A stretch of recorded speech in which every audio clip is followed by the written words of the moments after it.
Aronofsky's 2010 masterful film Black Swan, starring Natalie Portman, has been analysed countless times since its release.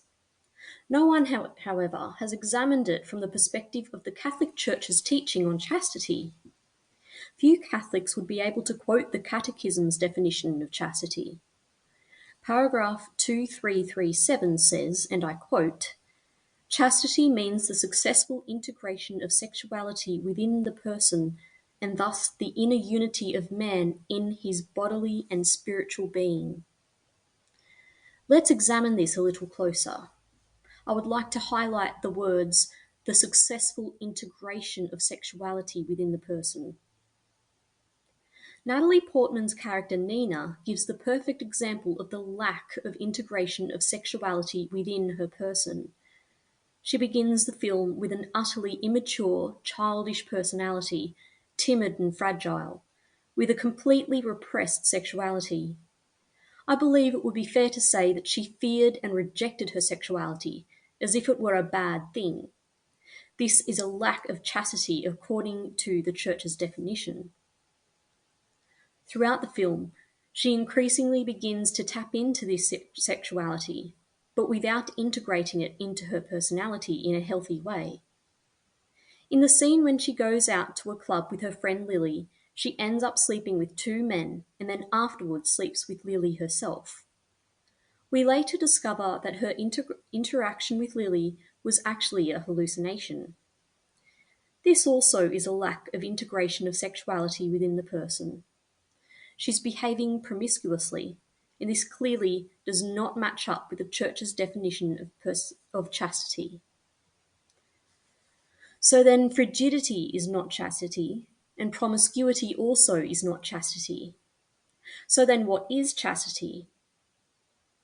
I would like to again emphasize these important words of the integration of sexuality within the person.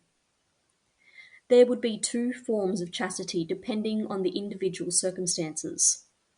There is chastity for the celibate individual and chastity for the married person. Chastity for the celibate person, whether consecrated or not, would mean that they do not fear their own sexual desires, but accept them and respect them as good and natural.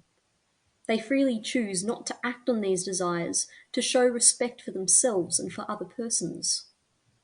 They realize that their sexual desires are for the purpose of physically expressing love, commitment, and respect to one's marital spouse, while being open to the possibility of procreation.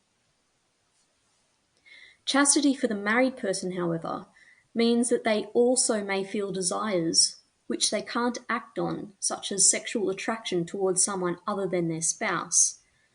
But they acknowledge this as part of their natural sexual desires and choose not to act on these desires or even entertain these desires out of love, respect, and commitment for their actual spouse. When they do engage in sexual acts with their spouse, they are saying with their bodies, "I give myself to you." In a sense, they are renewing their marital vows. This is a good and even holy and sacred thing. It is a part of the sacrament of marriage. As you can see, each of these forms of chastity are a far cry from anything we see in Black Swan. Nina's character is unchaste from one extreme to the other throughout the film. This is reminiscent of St. Thomas's famous quote, that virtue is in the middle. The virtue of chastity is neither a frigid repression of one's sexuality, nor an indulgent promiscuity, but rather a healthy and balanced acceptance of one's body and its desires with respect for oneself and for others. A chaste person is in touch with their sexuality and their desires, and they allow this to control their actions, thoughts, and decisions only in a healthy and balanced way. The key to all of this has to be love, the virtue of charity. Charity is to want the good for the other. It is recognizing that the other is created in the image and likeness of God and is loved by God. It is serving Christ in the other. If any act or thought takes us away from charity, then it must not be entertained. All things need to be directed towards God, who is love. This life has been given to us as a gift so that we can prepare for eternal happiness, where we will be enveloped in love Himself.